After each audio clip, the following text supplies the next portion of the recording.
Welcome students on the online platform of Sanskar Science Academy. Okay, I hope during this situation you and your family will be safe. Okay, let's see. In this lecture, we are starting chapter number first.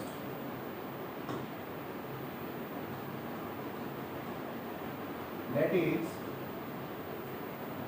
chemical reactions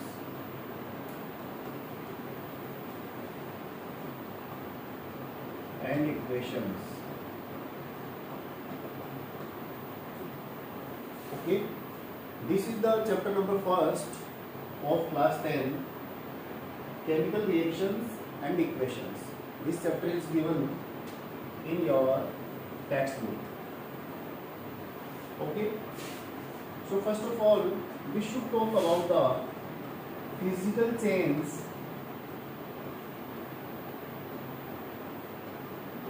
and chemical chains.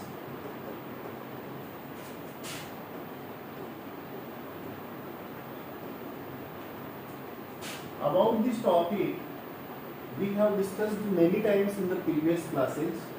Class 9th में भी हमने discuss किया था physical change और chemical change के बारे में, और 8th क्लास में भी था। अब देखिए फिजिकल चेंज क्या होता है। अगर किसी भी सब्सटेंस की फिजिकल प्रॉपर्टीज में चेंज हो जाता है, ये change in physical properties of a substance. अब फिजिकल प्रॉपर्टीज कौन सी होती है? फिजिकल प्रॉपर्टीज वो प्रॉपर्टीज होती हैं जो हम एक्सटर्नली अपीयरेंस से पता लगा लेते हैं।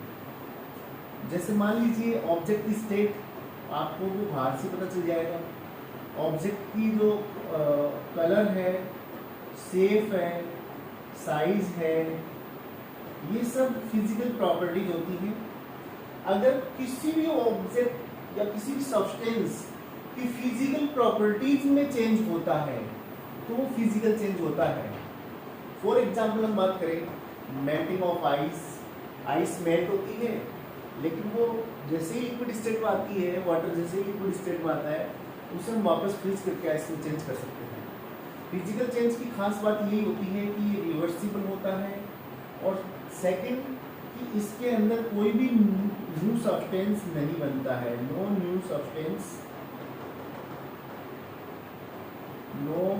Substance is form. बस ये बात आपको ध्यान रखनी होती है। ओके, फिजिकल चेंज के हमने बहुत सारे एग्जांपल डिस्कस कर लिए थे। अब देखिए केमिकल चेंज क्या होता है। What do you mean by chemical change? Chemical change क्या है? केमिकल चेंज होता है ए चेंज इन केमिकल प्रॉपर्टीज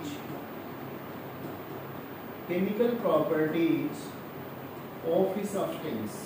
किसी भी सब्सटेंस की केमिकल प्रॉपर्टीज में चेंज होता है तो उसे हम केमिकल चेंज बोलते हैं। फॉर एग्जाम्पल हम ले लेते हैं, देखिए burning of coal.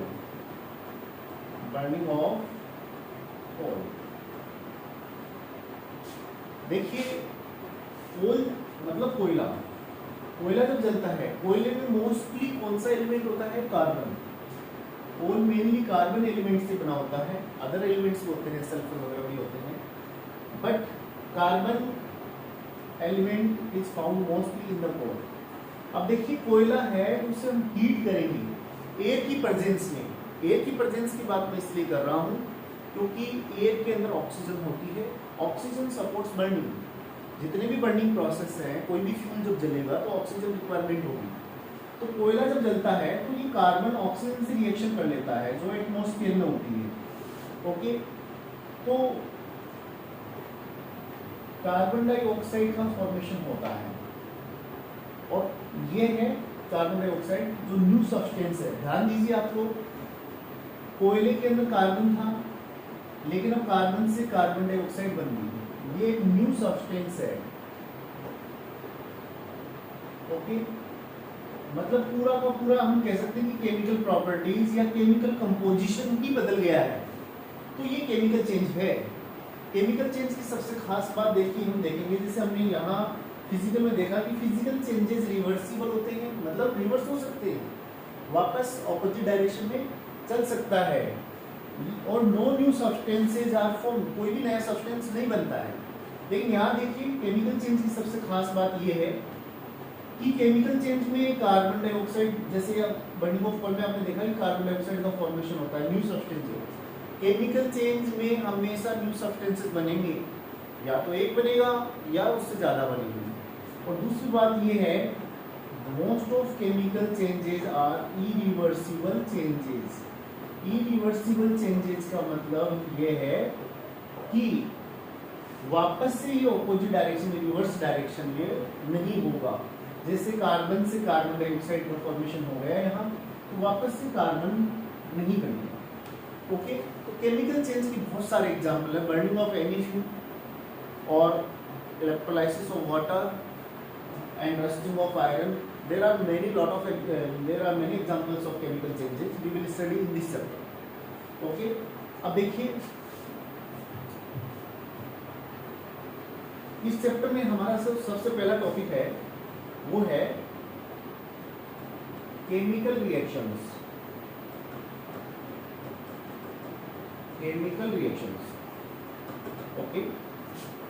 First of all I am writing the definition of chemical reaction: a process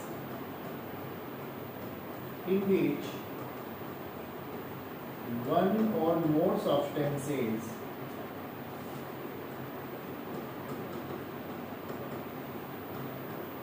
undergo a chemical change to produce one or more new substances is called chemical reaction। देखिए ये definition है। Definition में आप देखिए, एक ऐसा process होता है केमिकल रिएक्शन जिसमें एक सब्सटेंस या एक से ज्यादा सब्सटेंसेस पार्टिसिपेट करते हैं, और उनमें होता क्या है, केमिकल चेंज। अब मैंने आपको केमिकल चेंज के बारे में बता दिया था कि केमिकल चेंज जब होगा तो न्यू सब्सटेंसेस जरूर बनेंगे।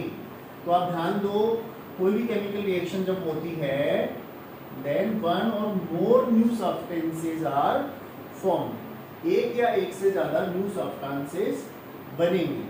फॉर एग्जाम्पल हम देखते हैं। देखिए मैं एक एग्जाम्पल आपको बताता हूँ जो आपकी बुक में दिया गया है। First example, burning of magnesium ribbon. Burning of magnesium ribbon, देखिए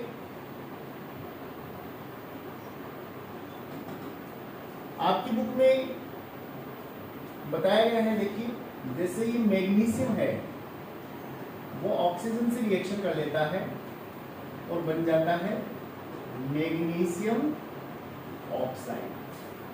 ओके, ये रिएक्शन होती कैसे है, देखिए मैं आपको शॉर्टली समझाता हूँ। ये एक मैग्नीशियम रिबन होता है, जैसे कोई फीता नहीं होता है रिबन, वैसे ये मैग्नीशियम मेटल का बना हुआ रिबन है। इसको एकदम हमें साफ कर लेना है सैंड पेपर से। ओके, और फिर आपको उसको क्या है, एयर की प्रेजेंस में हीट करना है। ये आपने लैंप लिया है यहाँ, फिर आपको इसको हीट करना है। Then you will see this magnesium ribbon starts to burn with white dazzling flame. जैसे वेल्डिंग करते हैं, जैसी फ्लेम प्रोड्यूस होती है वाइट डेजलिंग फ्लेम, वैसी फ्लेम के साथ में ये जलेगा। हम इसको ध्यान रखें कि एयर की प्रेजेंस में गर्म कर रहे हैं। एयर का मतलब ये होता है कि एयर के अंदर ऑक्सीजन होती है, तो ये ऑक्सीजन से रिएक्शन कर लेता है मैग्नीशियम। जैसे आप देख सकते हो यहाँ मैग्नीशियम ने ऑक्सीजन के साथ रिएक्शन की, है ना। Magnesium react vigorously with the oxygen and burns with white dazzling flame. ये वाइट डेजलिंग फ्लेम के साथ में बर्न होगा। तो साथ में आप ध्यान दीजिए कि हीट एंड लाइट भी प्रोड्यूस होगी। ओके, हीट एंड लाइट का प्रोडक्शन भी यहाँ होगा। और आप देखेंगे कि ये जैसे ही जल जाता है मैग्नीशियम रिबन, तो नीचे ये देखिए एक ये बाच ग्लास है, तो ये जैसे ही जलता है तो एक पाउडर सा बन जाता है, राख सी बन जाती है।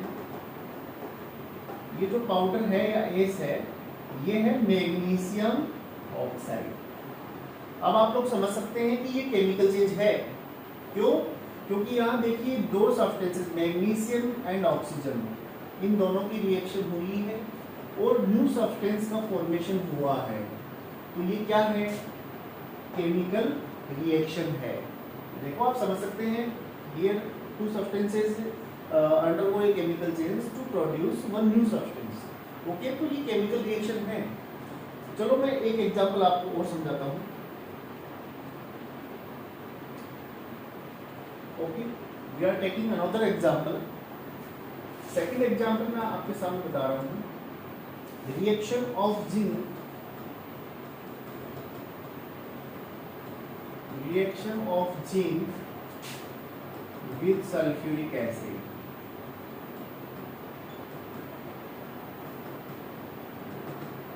ओके, देखिए हमारे पास में एक कॉनिकल फ्लास्क है, ये ऐसा पोर्सेलेन ग्लास का बना हुआ होता है। ये है कॉनिकल फ्लास्क, इस इंस्ट्रूमेंट को बोलेंगे कॉनिकल फ्लास्क, जो लेबोरेटरी में काम आता है एक्सपेरिमेंट्स में। अब देखिए इसके अंदर आपको यहाँ जिंक मेटल के कुछ टुकड़े लेने हैं। These are the zinc granules. Now look here, this is a beaker. इस बीकर में हमने ले रखा है डाइल्यूट सल्फ्यूरिक एसिड। डाइल्यूट का मतलब ये होता है कि उसमें पानी ज़्यादा है, वाटर मिक्स किया हुआ है। This is dilute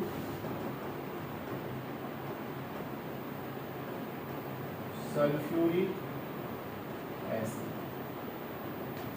Then let's see what happen when this dilute sulfuric acid is poured on the zinc granules।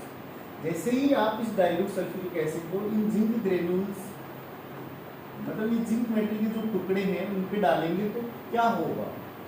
मान लीजिए आपने सल्फ्यूरिक एसिड को पॉर कर दिया, यहाँ जिंक मेटल के टुकड़ों पे डाल दिया, तो यहाँ एक केमिकल रिएक्शन होगी। केमिकल रिएक्शन होने का मतलब न्यू सब्सटेंस बनेंगे। तो क्या होता है कि ये जिंक और ये सल्फ्यूरिक एसिड, ये दोनों रिएक्शन कर लेते हैं। देखिए ये जिंक है और ये सल्फ्यूरिक एसिड का फॉर्मूला है H2SO4। ओके, तो ये जिंक सल्फ्यूरिक एसिड के साथ रिएक्शन कर लेता है। देखिए ये जिंक क्या करेगा? Zinc displaces the hydrogen from the sulphuric acid. ये हाइड्रोजन को डिस्प्लेस कर देगा यहाँ से। देखिए आप लोग, ये हाइड्रोजन को यहाँ से डिस्प्लेस करेगा तो यहाँ ये खुद लग जाएगा, तो ये हाइड्रोजन यहाँ से हट गया और ये हो गया ZnSO4। तो ये बन गया, सॉरी, जिंक सल्फेट साल्ट। ये जिंक सल्फेट साल्ट बन गया और ये हाइड्रोजन यहाँ से कंप्लीटली हट जाएगा। तो आप लोग देखिए H2, ये हाइड्रोजन गैस बनती है, हाइड्रोजन गैस का फॉर्मेशन होता है। अब आपको पता है गैस कभी रुकती नहीं है, गैस हमेशा उड़ जाती है। तो यहाँ क्या होगा, जैसे ही आप सल्फ्यूरिक एसिड को जिंक ग्रेन्यूल्स पे डालेंगे तो यहाँ एक केमिकल रिएक्शन होगी और एक गैस का फॉर्मेशन होगा। एक गैस जो है इवॉल्व आउट हो जाएगी, दैट इज हाइड्रोजन। ये गैस निकलेगी और यहाँ क्या बन जाएगा? जिंक सल्फेट साल्ट बन जाएगा। अब आप लोग यहाँ भी देखिए, यहाँ दो सब्सटेंसेस थे, एक तो zinc and second sulphuric acid. ये दो सब्सटेंसेस जो हैं वो पार्टिसिपेट कर रहे हैं और ये दो न्यू सब्सटेंसेस बन रहे हैं, zinc sulphate salt and hydrogen gas. So we can say this is also a chemical reaction. तो ये दो एग्जांपल मैंने केमिकल रिएक्शन के बताए। इस चैप्टर में हम बहुत सारे केमिकल रिएक्शन के एग्जांपल पढ़ेंगे। देखिए केमिकल रिएक्शन होती जब भी होती है, when a chemical reaction is occurred, then the following certain observations can be seen। जैसे देखिए गैस बन सकती है या स्टेट चेंज हो सकती है। जैसे यहाँ देखिए मैग्नीशियम से मैग्नीशियम ऑक्साइड बन गया, मतलब ये कुछ ऑब्जर्वेशन है जो केमिकल रिएक्शन होती है जब आपको देखने को मिलेंगे। चेंज इन टेम्परेचर, जो भी आपने रिएक्टेंट मिक्सचर लिया है उसका टेम्परेचर चेंज हो सकता है। चेंज इन स्टेट, स्टेट भी बदल सकती है। चेंज इन स्टेट, स्टेट भी चेंज हो सकती है सब्सटेंस की, या कलर भी चेंज हो सकता है। चेंज इन कलर, या इवोल्यूशन ऑफ ए गैस, या कोई भी गैस का फॉर्मेशन भी हो सकता है।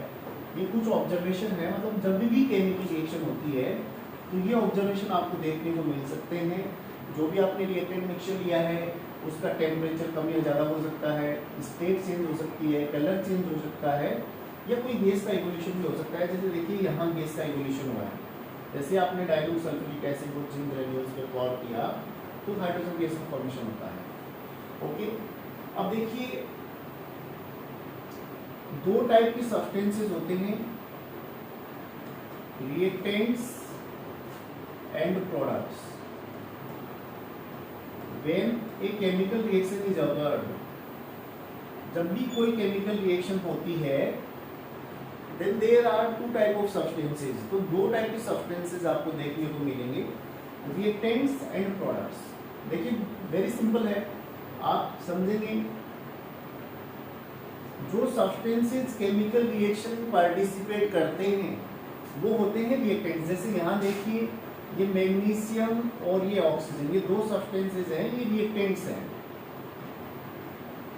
और जो न्यू सब्सटेंस बनता है, जैसे यहाँ देखिए मैग्नीशियम ऑक्साइड बना, ये है प्रोडक्ट। अब आप क्या डेफिनेशन देंगे? The substances which take participate in a chemical reaction, जो केमिकल रिएक्शन में पार्टिसिपेट कर रहे हैं। जैसे यहाँ देखिए मैग्नीशियम और ऑक्सीजन पार्टिसिपेट कर रहे हैं, इन दोनों के बीच में रिएक्शन हो रही है, तो ये रिएक्टेंट्स है। और जो न्यू सब्सटेंस बनता है, केमिकल रिएक्शन होगी तो न्यू सब्सटेंस बनेगा, जो न्यू सब्सटेंस बनते हैं वो होते हैं प्रोडक्ट। तो यहाँ ये एक प्रोडक्ट बन गया। ऐसे ही देखिए आप लोग इस वाली रिएक्शन में, here we can see there are two reactants. आपको रिएक्टेंट्स आइडेंटिफाई हो जाएगा, जिंक और सल्फ्यूरिक एसिड, ये दो रिएक्टेंट यहाँ है क्योंकि इन दोनों के बीच में रिएक्शन हो रही है। और सल्फ्यूरिक एसिड सॉरी ये zinc sulphate salt and hydrogen gas, these are two products. ये दो न्यू सब्सटेंसेस बन रहे हैं तो ये प्रोडक्ट्स हैं। तो सिंपली आप डेफिनेशन समझेंगे, रिएक्टेंट्स क्या होते हैं? The substances which take participate in a chemical reaction, मतलब जो रिएक्शन करते हैं जिनमें केमिकल चेंज होता है वो होते हैं reactants. And during a chemical reaction the new substances are formed, these new substances are called products। कोई भी केमिकल रिएक्शन जब होती है तब एक या एक से ज्यादा न्यू सब्सटेंसेस बनते हैं, और जो न्यू सब्सटेंसेस बनते हैं उनको हम क्या बोलेंगे? प्रोडक्ट्स। सिंपली आपको ध्यान होना चाहिए। ओके स्टूडेंट्स, आज के लेक्चर में इतना ही। Thank you.